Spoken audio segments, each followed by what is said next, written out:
Now, from Atlanta News First, the issues that matter to you. This is On the Record. The top political story for this week so far has been something that happened late yesterday afternoon. I'm Tim Darnell. This is your On the Record midweek update, joined by my friend and colleague, Doug Reardon. Doug, you were very familiar with what happened yesterday. We should say that today is Wednesday, February 11th. This happened on Tuesday, February 10th. Forgive my faux pas for not telling everyone exactly when we're recording this midweek update. Today is Wednesday, February 11th. But Doug, yesterday afternoon, the U.S. Justice Department unsealed a series of affidavits related to the FBI search warrant that happened on January 28th, 2026, when several hundred boxes of election records, ballots, tabulator tapes, etc., was seized from the Fulton County Elections Hub.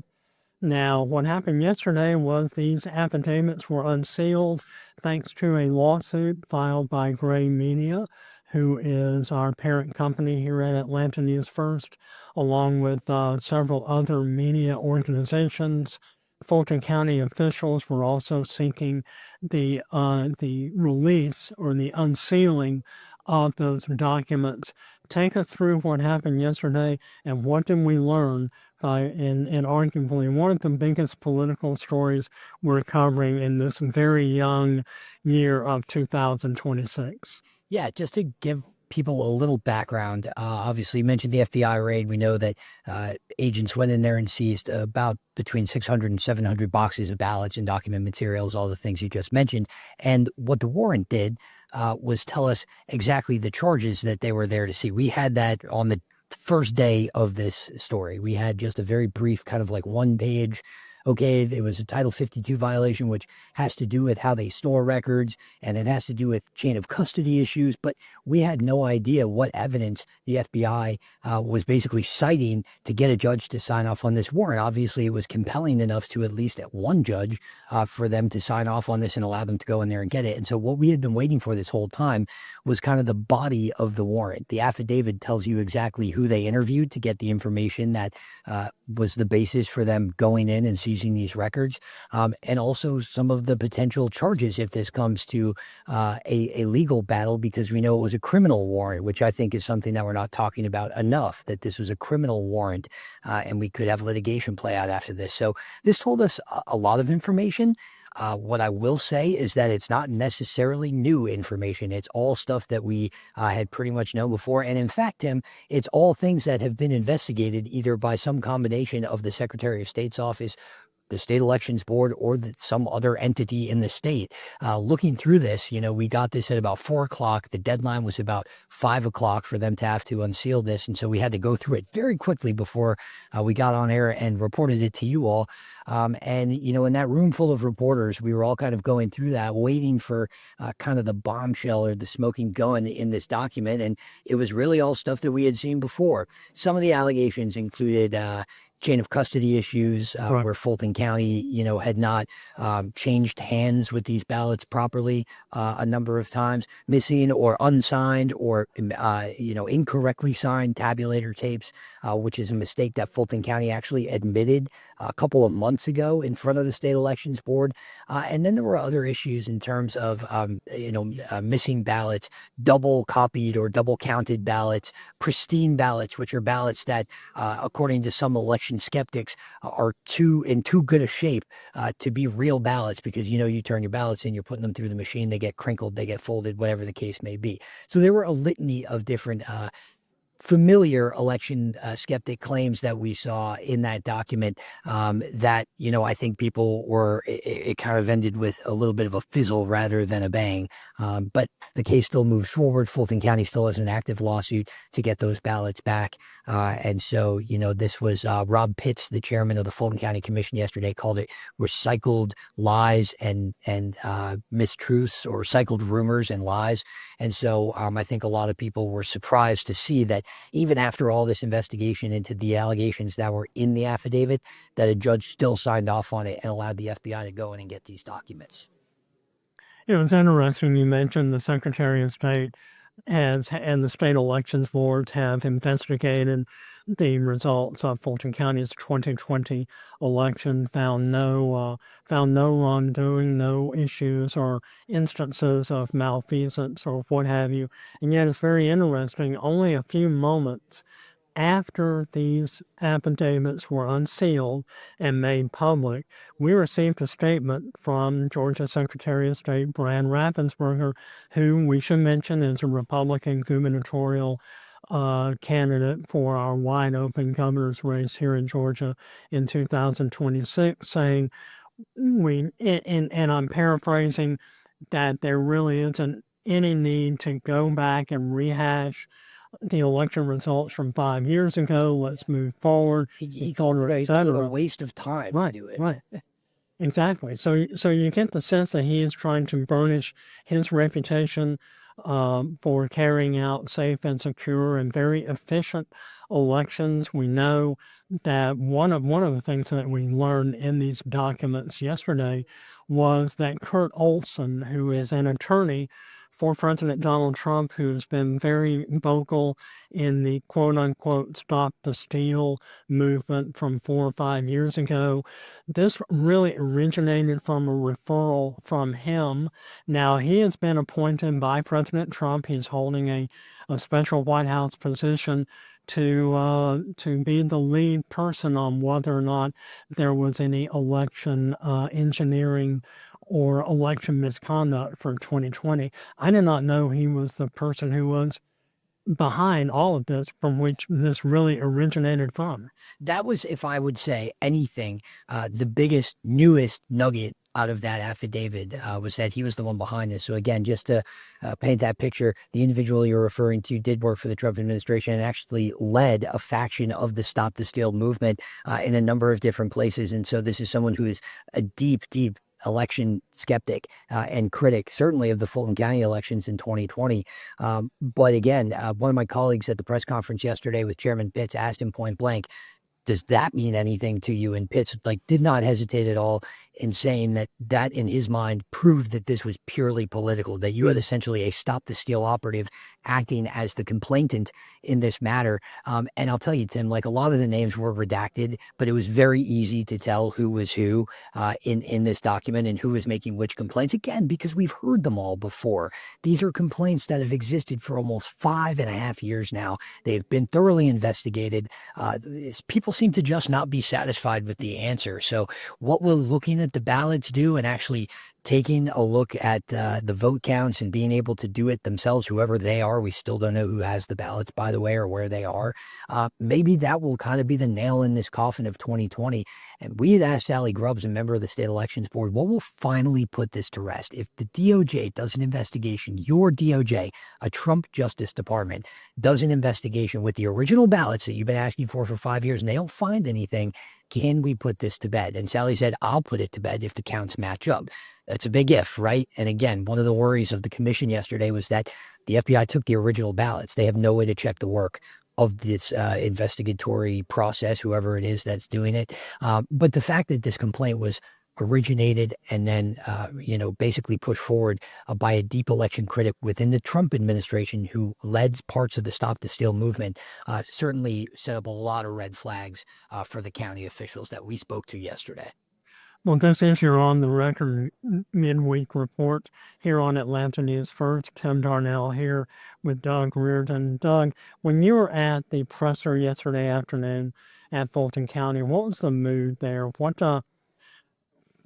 do Fulton County officials hope will happen next with their lawsuit, and whether or not there's any chance of getting the ballots returned in whatever condition they were originally seized from by the FBI? What's your sense among Fulton County leaders right now? Yeah, a couple things. We had asked Chairman Pitts earlier in the day, what do you think the chances, just what you asked, what are the chances of getting that the ballots back?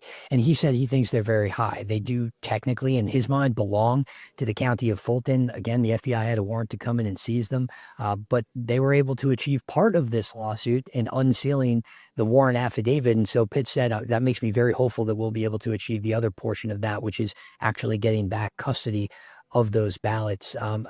A big worry of his was the DOJ was supposed to provide some sort of inventory of what was seized. As of yesterday, he does not have that. It was not included in the affidavit.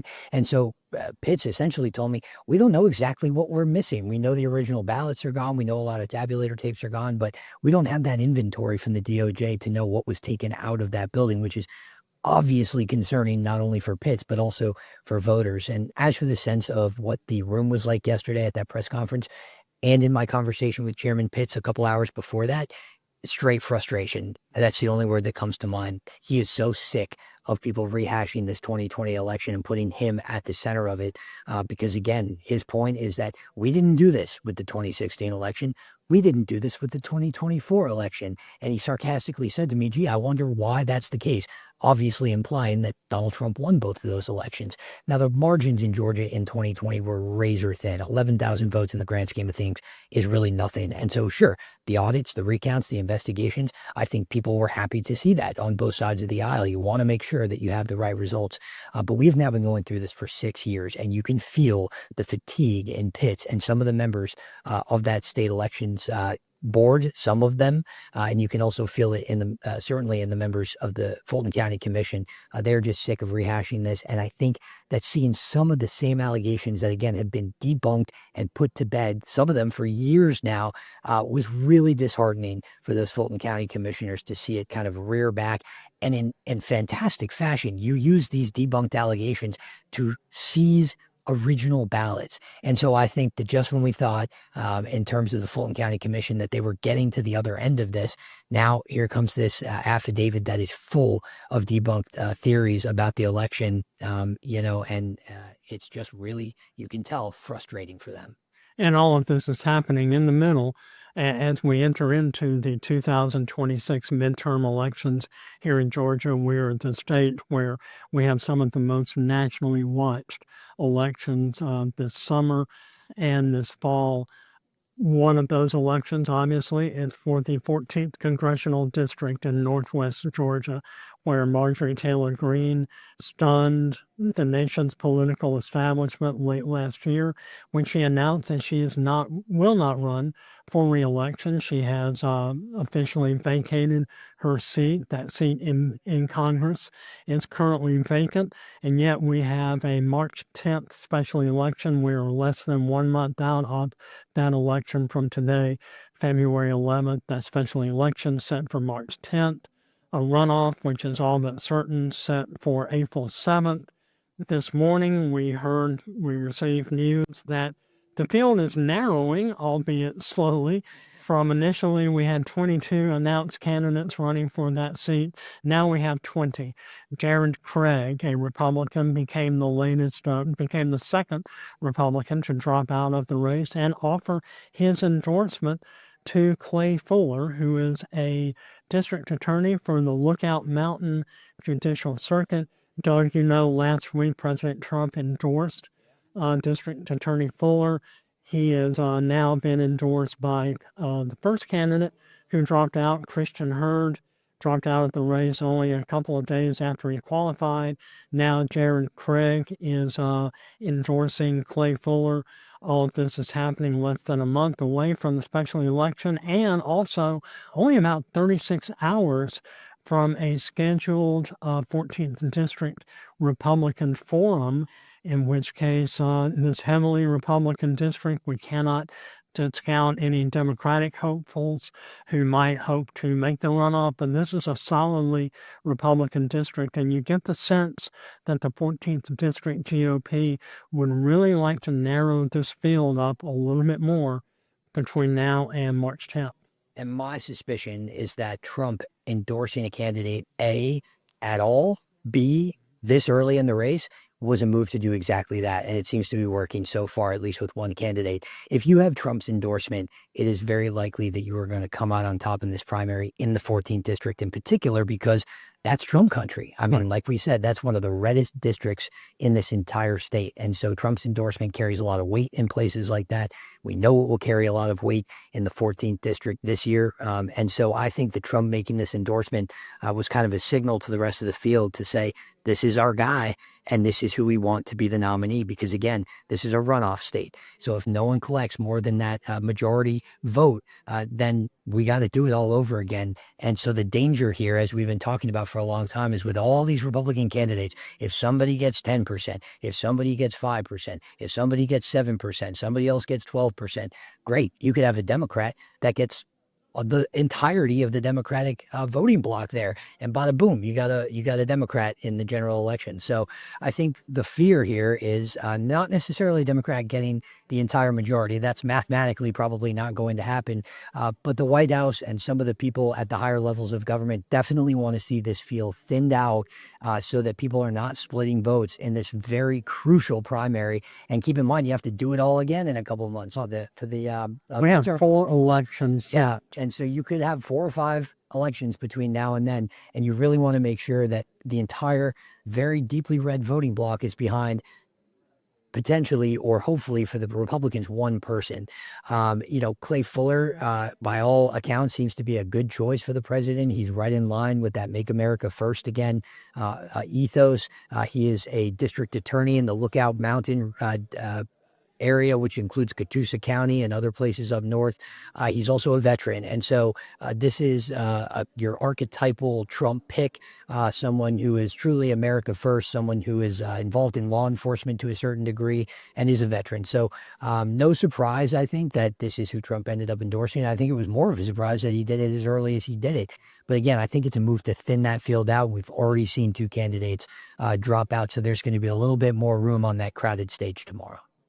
And we have a list of all of the candidates who are still in this race for the 14th Congressional District on AtlantaNewsFirst.com, as well as a list of all of the important and crucial voting dates here in Georgia in our very important 2026 midterm elections. A reminder to watch On the Record with Atlanta News First every Sunday morning at 11 a.m.